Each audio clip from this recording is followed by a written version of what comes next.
పిల్లలకి స్నాక్స్లో రోజు ఏం చేయాలా అని బాబో ఇదొక టెన్షన్గా మారిపోయింది. చాలా రెసిపీస్ ఉన్నాయి, కాకపోతే ఇన్స్టెంట్గా తక్కువ వెజిటేబుల్స్తో మన ఇంట్లో ఉండే అవైలబుల్ ఉన్న వెజిటేబుల్స్తో చేసుకోవాలి అన్నది మనకు రోజు కుదరదు.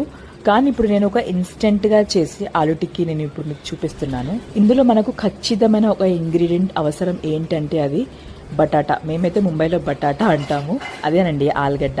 దాంతో ఈ వటానాలు, క్యారెట్, బీట్రూట్ అలా మీకు ఇష్టం వచ్చిన పిల్లలు ఏదైతే తినగలుగుతారో అది తురుము చేసి ఇందులో వేసి కావలసిన మసాలా పొడి ఏవైతే ఉంటాయో మన ధనియాల పొడి, జీలకర్ర పొడి, ఈ మినుము, ఉప్పు, పసుపు అదంతా వేసుకోండి. నచ్చిన వాళ్ళు అయితే చాట్ మసాలా కూడా వేసుకోవచ్చు.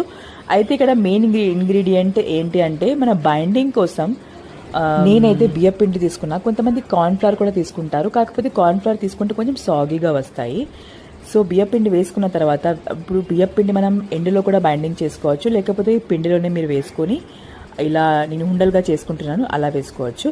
నేను మాత్రం ఇందులోనే వేసేసి ఇప్పుడు చేతికి అంటకుండా కొంచెం కొంచెం నూనె పెట్టుకుంటూ అలా బైండింగ్ చేసుకుంటూ ప్యాటీ సైజులో చేసుకొని ప్యాన్ పైన కొంచెం నూనె పోసుకొని షాలో ఫ్రై చేసుకుంటూ వెళ్ళండి. ఎంతైనా మన జనరేషనే చాలా అదృష్టవంతులమండి, ఎందుకంటే మనం తాల్పన్నం అది ఇది అన్నీ తినేవాళ్ళం. మనకు అసలు టైం టేబుల్, ఇప్పుడు స్నాక్స్ టైము, అప్పుడు లంచ్ టైము అనేది అసలు ఏది లేకుండింది. ఇప్పుడు పిల్లలు మాత్రం అలా కాదు, వీళ్ళకి స్నాక్స్ టైం వచ్చిందంటే రోజుకో స్పెషల్ ఏదో ఒకటి ఉండాల్సింది. మీకు ప్లీజ్ రెసిపీ నచ్చితే కనుక లైక్ చేసుకోండి, సబ్స్క్రైబ్ చేసుకోండి. Thank you.